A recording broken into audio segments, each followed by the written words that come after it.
ನಮಸ್ಕಾರ. ಅಧ್ಯಾಯ 5 ಮುಂದುವರೆದ ಭಾಗ. ತಕ್ಷಣವೇ ಚಂದ್ರಾಂಗದನು ನಿದ್ರೆಯಿಂದ ಎದ್ದವನಂತೆ ಎಚ್ಚೆತ್ತು ಕುಳಿತುಕೊಂಡನು. ಇದನ್ನು ನೋಡಿ ಪುಳಕಿತರಾದ ನಾಗಕನ್ಯೆಯರು ತಮ್ಮ ಪಾತಾಳ ಲೋಕದ ನಾಗರಾಜನಾದ ತಕ್ಷಕನಿಗೆ ತಾವು ಹೊತ್ತು ತಂದ ಸ್ಫುರದ್ರೂಪಿಯಾದ ಭೂಲೋಕದ ನರಮಾನವನ ಬಗೆಗೆ ಅರುಹಿದರು. ಕೂಡಲೇ ತಕ್ಷಕ ನಾಗರಾಜನು ಆ ಸ್ಥಾನಕ್ಕೆ ಕರೆದು ತರಲು ಅಪ್ಪಣೆ ಮಾಡಿದನು. ಆನಂದದಿಂದ ನಾಗಕನ್ಯೆಯರು ಚಂದ್ರಾಂಗದನನ್ನು ತಕ್ಷಕ ನಾಗರಾಜನೆದುರು ಕರೆದೊಯ್ದು ನಿಲ್ಲಿಸಿದರು. ಇಂದ್ರನ ಅರಮನೆಗಿಂತಲೂ ಅಧಿಕವಾದ ಅಲಂಕಾರ ವೈಭವಗಳಿಂದ ಮೆರೆಯುವ ರಾಜನ ಆಸ್ಥಾನವನ್ನು, ಸಕಲ ವಾದ್ಯಗಳಿಂದ ಸಮ್ಮಿಳಿತವಾದ ಗಾಯನವನ್ನು, ನೃತ್ಯಗಾತಿಯರನ್ನು ಕಂಡು ತೆರೆದ ಕಣ್ಣು ತೆರೆದಂತೆ ನೆಟ್ಟ ನೋಟದಲ್ಲಿ ನೋಡುತ್ತಾ ನಿಂತನು. ಇವನನ್ನು ಅವಲೋಕಿಸಿದ ತಕ್ಷಕ ನಾಗರಾಜನು ನರಮಾನವನನ್ನು ಕುರಿತು, ನೀನಾರು? ನಿನ್ನ ಹೆಸರೇನು? ಯಾವ ದೇಶದವನು? ಎಂದು ಮೃದುವಾಗಿ ವಿಚಾರಿಸಿದನು. ಆಗ ಯುವರಾಜನಾದ ಚಂದ್ರಾಂಗದನು ತಕ್ಷಕ ನಾಗರಾಜನಿಗೆ ವಂದಿಸಿ ವಿನಯದಿಂದ ಕೈ ಮುಗಿದು, ಪ್ರಭುವೆ, ನಾನು ಹಿಂದಕ್ಕೆ ನಿಷಧ ರಾಜ್ಯದ ಚಕ್ರವರ್ತಿಯಾಗಿದ್ದ ನಳ ಮಹಾರಾಜನ ಮಗನಾದ ಇಂದ್ರಸೇನ ಅರಸನ ಏಕೈಕ ಪುತ್ರ. ನನ್ನ ಹೆಸರು ಚಂದ್ರಾಂಗದ. ನಾನು ನನ್ನ ಸಂಗಡಿಗರೊಂದಿಗೆ ಯಮುನಾ ನದಿಯಲ್ಲಿ ಜಲಕ್ರೀಡೆಯಲ್ಲಿ ತನ್ಮಯರಾಗಿರುವಾಗ ವಿಧಿವಶಾತ್ ಪ್ರವಾಹದ ಸೆಳೆತಕ್ಕೆ ಸಿಕ್ಕಿ ನೀರಿನೊಂದಿಗೆ ಸಾವು ಬದುಕಿನ ಮಧ್ಯೆ ಪ್ರಜ್ಞಾಹೀನನಾಗಿ ತೇಲುತ್ತಿರುವಾಗ ನನ್ನ ಸುಕೃತದ ಪುಣ್ಯ ಫಲವೋ ಈ ನಾಗದೇವತೆಗಳ ಕೃಪೆಯೋ ನಾನರಿಯೆ. ನನ್ನನ್ನು ರಕ್ಷಿಸಿ ಅಮೃತ ಸಿಂಚನದಿಂದ ಪ್ರಾಣ ಉಳಿಸಿ ಕರೆತಂದು ತಮ್ಮ ದರ್ಶನ ಮಾಡಿಸಿ ಪಾಮರರಾದ ನರಮಾನವ ರಾಜಕುಮಾರನಾದ ನನ್ನನ್ನು ಪುನೀತರನ್ನಾಗಿ ಮಾಡಿದ್ದಾರೆ ಎಂದು ಹೇಳಿ ಮತ್ತೊಮ್ಮೆ ವಂದಿಸಿ ತುಸು ಹಿಂದಕ್ಕೆ ಸರಿದು ನಿಂತನು. ಯುವರಾಜ ಚಂದ್ರಾಂಗದನ ವಿನಯದ ಮಾತುಗಳನ್ನು ಆಲಿಸಿ ತಕ್ಷಕ ನಾಗರಾಜ, ಹೀಗೋ, ಬಹು ಸಂತೋಷದಿಂದ. ನೀನು ಚಕ್ರವರ್ತಿ ನಳ ಮಹಾರಾಜನ ಮೊಮ್ಮಗನೋ? ಬಹಳ ಸಂತೋಷ. ಯುವರಾಜನಾದ ಚಂದ್ರಾಂಗದನೇ, ನಿನ್ನ ತಂದೆ ತಾಯಂದಿರು ಕ್ಷೇಮವಷ್ಟೇ? ರಾಜ್ಯಾಡಳಿತ ಕುಶಲವೇ? ಭೂಲೋಕದಲ್ಲಿ ನಿಮ್ಮ ಆರಾಧ್ಯ ದೇವನಾರು? ರಾಜಕುಮಾರ, ನೀನು ಈಗ ನಮ್ಮ ಅತಿಥಿ. ನಿರ್ಭಯದಿಂದ ನಮ್ಮ ಆತಿಥ್ಯ ಸ್ವೀಕರಿಸಿ ಕೆಲವು ದಿವಸ ನಮ್ಮೊಂದಿಗೆ ಉಳಿಯಬೇಕು ಎಂದು ಹೇಳಿ ತನ್ನ ಸಮೀಪದ ಆಸನದಲ್ಲಿ ಕುಳಿತುಕೊಳ್ಳಲು ಹೇಳಿದನು. ಆಗ ಯುವರಾಜ ಚಂದ್ರಾಂಗದನು ಆಸನದಲ್ಲಿ ಕುಳಿತು, ಹೇ ರಾಜನ್, ನಾನು ನನ್ನ ರಾಜ್ಯದಿಂದ ನನಗೆ ಮಗಳನ್ನು ಮದುವೆ ಮಾಡಿಕೊಟ್ಟ ಮಾವನ ಮನೆಯಲ್ಲಿಗೆ ಬರುವ ಪೂರ್ವದಲ್ಲಿ ನನ್ನ ಮಾತಾಪಿತರು ಕ್ಷೇಮವಾಗಿದ್ದರು. ದಕ್ಷ ಮಂತ್ರಿಗಳಿಂದ ನನ್ನ ತಂದೆಯ ಕಳಂಕರಹಿತ ಆಡಳಿತದಿಂದ ಪ್ರಜೆಗಳು ರಾಜ್ಯನಲ್ಲಿಟ್ಟಿರುವ ಅಚಲ ಭಕ್ತಿ ವಿಶ್ವಾಸದಿಂದ ಮಳೆ ಬೆಳೆಗಳ ಸುಭಿಕ್ಷೆಯಾದ ರಾಜ್ಯಾಡಳಿತ ಕುಶಲವಾಗಿತ್ತು. ಲೋಕ ಕಲ್ಯಾಣಕ್ಕಾಗಿ ಬಹುತೀಕ್ಷ್ಣವಾದ ಹಾಲಾಹಲವನ್ನೇ ಕುಡಿದು ಕಂಠವನ್ನೇ ನೀಲವರ್ಣ ಮಾಡಿಕೊಂಡ ನೀಲಕಂಠನು, ನಾರಸಿಂಹನನ್ನೇ ಸಂಹರಿಸಿದ ಶರಭ ರೂಪಧಾರಣನು, ಸೃಷ್ಟಿಸ್ಥಿತಿ ಲಯಗಳಿಗೆ ಕಾರಣಕರ್ತನಾದ ಮೃಗ ಚರ್ಮಾಂಬರಧಾರಿಯಾದ ಓಂಕಾರ ರೂಪಿಯಾದ ಪರಶಿವನೇ ನಮ್ಮ ವಂಶಜರ ಆದ್ಯ ದೇವನು ಎಂದು ಯುವರಾಜ ಚಂದ್ರಾಂಗದನು ಹೇಳಿದನು. ರಾಜಕುಮಾರನ ಆಸ್ಖಲಿತ ನುಡಿಯ ನಾಲಿಸಿದ ತಕ್ಷಕ ನಾಗರಾಜನು, ಪ್ರಿಯ ಪುತ್ರ ಚಂದ್ರಾಂಗದ, ನೀನು ನಮ್ಮಲ್ಲಿರುವವರೆಗೆ ನನ್ನ ಮಗನ ಸಮಾನವೆಂದು ನಾವು ಭಾವಿಸುತ್ತೇವೆ. ನೀನಾದರೂ ನಮ್ಮಲ್ಲಿ ನಿನ್ನ ತಂದೆಯ ಸ್ಥಾನ ಕೊಂಡುಕೊಳ್ಳು. ಬಾಯಾರಿದ ನಿನಗೆ ಸುಧೆಯನ್ನು ಕೊಡುವೆ, ಪಾನ ಮಾಡು. ಇದರಿಂದ ನಿನ್ನ ಶರೀರಕ್ಕೆ ಅಮರತ್ವ ಬರುವುದು ಎನ್ನಲು ಚಂದ್ರಾಂಗದನು, ಪೂಜ್ಯ ಪಿತಾಮಹರೇ, ನಿಮ್ಮ ಈ ದಯೆ, ಕರುಣೆ, ಪ್ರೀತಿ, ವಾತ್ಸಲ್ಯಕ್ಕೆ ನಾನು ಸದಾ ಚಿರಋಣಿ. ನಾನು ನಿಮ್ಮ ಕರುಣೆಯಿಂದ ಮರಣವನ್ನು ಜಯಿಸಿ ಅಜರಾಮರನಾದೆನು. ಆದರೆ ನನ್ನನ್ನೇ ನಂಬಿದ ನನ್ನ ಮುಪ್ಪಿನ ತಾಯಿ ತಂದೆಯರಿಗೂ ನಾನೊಬ್ಬನೇ ಮಗನು. ಮದುವೆಯಾದ ಹೊಸದರಲ್ಲಿಯೇ ನನ್ನಿಂದ ದೂರವಾದ ನನ್ನ ಮುಗ್ಧ ಹೆಂಡತಿಯು ವಿರಹ ವೇದನೆಯಿಂದ ಬಹು ಪರಿತಪಿಸುತ್ತಿರಬಹುದು. ಕಾರಣ ನನ್ನನ್ನು ನನ್ನ ತಂದೆ ತಾಯಿಯರಿರುವ ನಿಷಧ ರಾಜ್ಯಕ್ಕೆ ಕಳುಹಿಸಿ ಕೊಡುವ ಕೃಪೆ ಮಾಡಬೇಕು ಎಂದು ವಿನಯದಿಂದ ಬೇಡಿಕೊಳ್ಳಲು ತಕ್ಷಕ ನಾಗರಾಜನು ಮುಗುಳ್ನಗುತ್ತಾ, ಹೇ ವತ್ಸ, ಕೇವಲ ಕೆಲವು ದಿವಸಗಳವರೆಗೆ ನಮ್ಮ ರಾಜ್ಯದಲ್ಲಿದ್ದು ನನ್ನ ಮಗನೊಂದಿಗೆ ಇದ್ದು ಇಲ್ಲಿಯ ಅನುಭವಗಳನ್ನು, ಸುಖವನ್ನು ಅನುಭವಿಸುತ್ತಾ ನಮಗೂ ನನ್ನ ಮಗನಿಗೂ ಸಂತೋಷವನ್ನುಂಟು ಮಾಡು. ದಯಾಘನನಾದ ಪರಶಿವನ ದಯೆಯಿಂದ ನಿನ್ನ ಪತ್ನಿ, ಅತ್ತೆ ಮಾವಂದಿರು, ಅತ್ತ ನಿನ್ನ ಮಾತಾಪಿತರು ಆರೋಗ್ಯವಾಗಿರುವರು. ನೀನು ಅವರೆಲ್ಲರ ಬಗೆಗೆ ಚಿಂತಿಸಬೇಡ. ಹಿರಿಯರಾದ ನಾಗರಾಜನ ಮಾತಿಗೆ ಮನಸ್ಸಿಲ್ಲದೆ ಒಪ್ಪಿಕೊಂಡು 3 ವರ್ಷಗಳವರೆಗೆ ನಾಗಲೋಕದಲ್ಲಿ ಉಳಿದುಕೊಂಡನು. 3 ವರ್ಷಗಳು 3 ದಿವಸಗಳಂತೆ ಸರಿದು ಹೋದವು. ಅರಮನೆಯಲ್ಲಿ ತಕ್ಷಕ ನಾಗರಾಜನು ಪ್ರಸನ್ನವದನರಾಗಿದ್ದ ಸಮಯ ನೋಡಿ, ಅಪ್ಪಾಜಿ, ಮುಪ್ಪಿನ ನನ್ನ ತಂದೆ ತಾಯಿಗಳ ನೆನಪು ಒಂದು ಕಡೆ, ಪತಿಯನ್ನೇ ಸರ್ವಸ್ವವೆಂದು ನಂಬಿದ ಸತಿಯ ನೆನಪು ಒಂದು ಕಡೆ ಕಾಡುತ್ತದೆ. ಕಾರಣ ಈಗಲಾದರೂ ನನ್ನನ್ನು ಅವರ ಬಳಿ ಕಳುಹಿಸಿಕೊಡುವ ಕೃಪೆಯಾಗಬೇಕು ಎನ್ನಲು ಚಂದ್ರಾಂಗದನ ಮನದ ಅಳಲನ್ನು ಅರಿತ ತಕ್ಷಕ ನಾಗರಾಜನು ಚಂದ್ರಾಂಗದನ ಬೆಂಗಾವಲಿಗೆ ಸ್ವತಃ ಮಗನನ್ನೇ ಸ್ವಲ್ಪ ಸೈನ್ಯ ಕೊಟ್ಟು ಭೂಲೋಕಕ್ಕೆ ಕಳುಹಿಸಿಕೊಟ್ಟನು. ಯಮುನಾ ನದಿಯ ಯಾವ ಸ್ಥಳದಲ್ಲಿ ಮುಳುಗಿದ್ದನೋ ಅದೇ ತಿರುಗುಣಿಯ ಮಡುವಿನಿಂದ ತಕ್ಷಕ ಕುಮಾರ ಹಾಗೂ ಆತನ ಸೈನಿಕರೊಂದಿಗೆ ನೀರ ಮೇಲೆ ಕಾಣಿಸಿಕೊಂಡು ನದಿಯ ದಡಕ್ಕೆ ಬಂದು ನಿಂತರು. ಅದೇ ಸಮಯಕ್ಕೆ ನಿತ್ಯದ ನದಿ ಸ್ಥಾನಕ್ಕೆಂದು ಸೀಮಂತಿನಿಯು ತನ್ನ ಆಪ್ತ ದಾಸಿಯರೊಂದಿಗೆ ನದಿ ಕಡೆಗೆ ಬಂದಿದ್ದರು. ಮೈ ತುಂಬಿಕೊಂಡು ಕಪೋಲಕ್ಕೆ ಅರಿಶಿನ, ಹಣೆಯಲ್ಲಿ ಕುಂಕುಮ, ಮುಡಿಗೆ ಮಲ್ಲಿಗೆ ಮಾಲೆಯಿಂದ ಕರಗಳಲ್ಲಿ ಮುತ್ತೈದೆ ಎಂದು ಸಾರುವ ಹಸಿರು ಬಳೆಗಳು, ಮೈತುಂಬ ರತ್ನ ಚಿನ್ನದ ಹಾರಗಳು, ಮುತ್ತಿನ ಸೆರಗಳು, ಕಣ್ಣಿಗೆ ಕಾಡಿಗೆಯಿಂದ ಕಂಗೊಳಿಸುತ್ತಿದ್ದ ಸೀಮಂತಿನಿಯಲ್ಲಿ ಎಲ್ಲವನ್ನೂ ತ್ಯಜಿಸಿ ಕೃಶಳಾಗಿ ವೈದವ್ಯದ ಪಟ್ಟ ಕಟ್ಟಿಕೊಂಡು ಸೀಮಂತಿನಿಯನ್ನು ನೋಡಿ ಬೆರಗಾಗಿ ಅವಳ ಸಮೀಪ ಸರಿದು ನೋಡಹತ್ತಿದನು.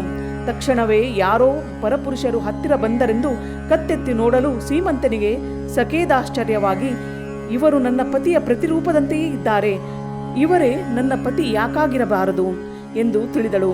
ತಕ್ಷಣವೇ, ಅಯ್ಯೋ, ನನ್ನ ಪತಿಯು ಇದೇ ಯಮುನಾ ನದಿಯಲ್ಲಿ ಮುಳುಗಿ 3 ವರ್ಷದಿಂದಲೂ ಕಾಣಿಯಾಗಿದ್ದಾನೆ. ಬಹುಶಃ ಯಾರೋ ದುಷ್ಟ ರಾಕ್ಷಸರಾಗಲಿ ಯಕ್ಷ ಗಂಧರ್ವರಾಗಿರಲಿಕ್ಕೇ ಬೇಕು ಎಂದು ಮನದಲ್ಲಿ ನಿಶ್ಚಯಿಸಿ ಆ ಸ್ಥಳದಿಂದ ಬೇರೆ ಕಡೆ ಹೊರಡಲು ಸನ್ನದ್ಧಳಾದಳು. ತಕ್ಷಣವೇ ಯುವರಾಜ ಚಂದ್ರಾಂಗದನು, ಹೇ ಸುಂದರಿಯೇ, ಯಾರು ನೀನು? ಸಣ್ಣ ವಯಸ್ಸಿನಲ್ಲಿಯೇ ವಿಧವೆಯಂತೆ ಕಾಣಲು ಕಾರಣವೇನು ಎಂದು ಪ್ರಶ್ನಿಸಲು ದುಃಖ ಉಕ್ಕಿ ಬಂದು ಮುಖ ಮುಚ್ಚಿಕೊಂಡು ಬಿಕ್ಕಿ ಬಿಕ್ಕಿ ರೋಧಿಸತೊಡಗಿದಳು. ಆಗ ಸೀಮಂತಿನಿಯ ಓರ್ವ ಸಖಿಯು ಮುಂದೆ ಬಂದು, ಹೇ ಪುರುಷೋತ್ತಮನೇ, ಇದೇ ರಾಜ್ಯದ ಚಿತ್ರವರ್ಮ ರಾಜನ ಏಕೈಕ ಪುತ್ರಿ, ಇವಳ ಹೆಸರು ಸೀಮಂತಿನಿ. ನಿಷಧ ದೇಶದ ಯುವರಾಜ ಚಂದ್ರಾಂಗದನೊಂದಿಗೆ ಮದುವೆಯಾಗಿತ್ತು. ಯುವರಾಜ 3 ವರ್ಷದ ಹಿಂದೆ ಇದೇ ನದಿಯಲ್ಲಿ ಜಲಕ್ರೀಡೆಗೆಂದು ಬಂದು ಮುಳುಗಿ ತೀರಿಕೊಂಡನು. ಪತಿಯು ತೀರಿಕೊಂಡಾಗಿನಿಂದ ಇವಳು ದುಃಖದಿಂದ ಕೊರಗಿ ಕಳಾಹೀನಳಾಗಿದ್ದಾಳೆ. ಹೇ ಪುರುಷೋತ್ತಮನೇ, ನೀವು ಯಾರು? ಇಲ್ಲಿಗೆ ಬರಲು ಕಾರಣವೇನು ಎಂದು ಕೇಳಲು ಆಗ ಚಂದ್ರಾಂಗದನು, ನನ್ನ ದೇಶ ನಿಷಧ ಯುವರಾಜ ಚಂದ್ರಾಂಗದನು ನನ್ನ ಬಾಲ್ಯದ ಗೆಳೆಯನು ಎಂದು ಹೇಳಿ ಸೀಮಂತಿನಿಯ ಕಡೆಗೆ ತಿರುಗಿ, ಹೇ ಮಂಗಳಾಂಗಿಯೇ, ನಿನ್ನ ಪತಿಯು ಆಯುರಾರೋಗ್ಯದಿಂದ ಇದ್ದಾನೆ. ಆತನಿಂದ ಬೀಳ್ಕೊಟ್ಟು ಈಗ ನಿಷಧ ನಗರಕ್ಕೆ ಹೋಗಲಿರುವೆನು. ಅಲ್ಲಿ ನಿನ್ನ ಮಾವ ಅತ್ತೆಯರಿಗೆ ಈ ಶುಭ ಸಮಾಚಾರ ತಿಳಿಸುವೆನು. 1 ವಾರದೊಳಗಾಗಿ ನಿನ್ನ ಪತಿಯು ನಿನ್ನಲ್ಲಿಗೆ ಬರುವನು ಎಂದು ಹೇಳಿ ನಾಗಲೋಕದ ನಾಗೇಂದ್ರ ಕುಮಾರನೊಂದಿಗೆ ಕೂಡಿಕೊಂಡು ನಿಷಧ ರಾಜ್ಯದತ್ತ ಪ್ರಯಾಣ ಬೆಳೆಸಿದನು. ಇತ್ತ ಸೀಮಂತಿನಿಯು ಸಮೀಪದಿಂದ ಆಗಂತುಕನನ್ನು ಎವೆ ಇಕ್ಕದೆ ನೋಡಿ, ಇವರ ಮಾತಿನ ಶೈಲಿ ಹಾಗೂ ಧ್ವನಿಯು ನನ್ನ ಪತಿಯಂತೆಯೇ ಇದೆ. ನಾನು ಆಚರಿಸುವ 16 ಸೋಮವಾರ ವ್ರತದ ಪ್ರಭಾವದಿಂದಾದರೂ ನನ್ನ ಪತಿಯು ಜೀವಿತದಿಂದ ಇರಲು ಸಾಕು. ಪುನಃ ನನ್ನ ಪತಿಯನ್ನು ನಾನು ಸಂಧಿಸಿ ಅವನೊಂದಿಗೆ ಕೊನೆಯವರೆಗೆ ಬಾಳುವಂತಾದರೆ ವ್ರತವನ್ನು ತಪ್ಪದೆ ನಡೆಸಿಕೊಂಡು ಹೋಗುವೆನು ಎಂದು ಮನದಲ್ಲಿ ಆ ಶಿವನನ್ನು ಬೇಡಿಕೊಂಡು ಅರಮನೆಗೆ ಹೋದರು.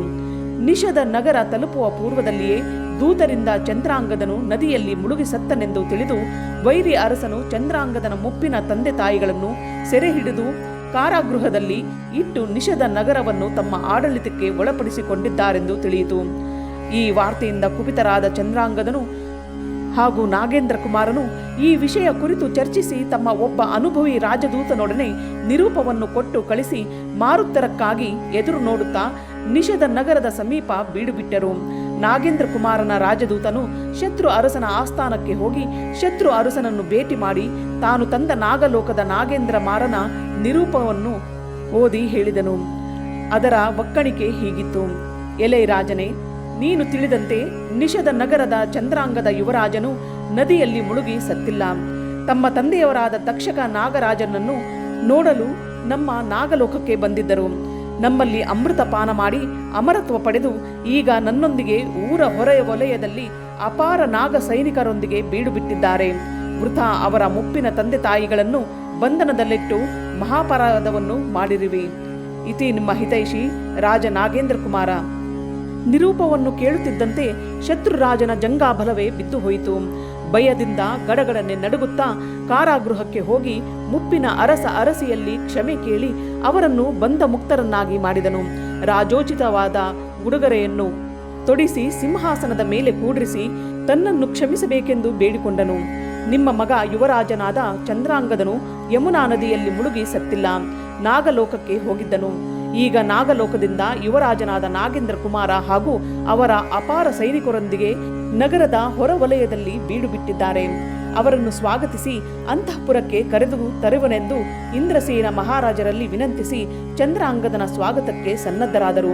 ರಾಜ ಸೇವಕರೊಂದಿಗೆ ತನ್ನ ಪರಿವಾರ ಸಮೇತ ಬಂದು ಯುವರಾಜ ಚಂದ್ರಾಂಗದನನ್ನು ಮತ್ತು ನಾಗಲೋಕದ ನಾಗೇಂದ್ರ ರಾಜಕುಮಾರರನ್ನು ಆಧರಿಸಿ ಸ್ವಾಗತಿಸಿ ಬರಮಾಡಿಕೊಂಡು ಮುಪ್ಪಿನ ತಂದೆ ತಾಯಿಗಳಿಗೆ 3 ವರ್ಷಗಳಿಂದ ಅಗಲಿದ ತಮ್ಮ ಮಗನನ್ನು ಒಂದುಗೂಡಿಸಿದರು.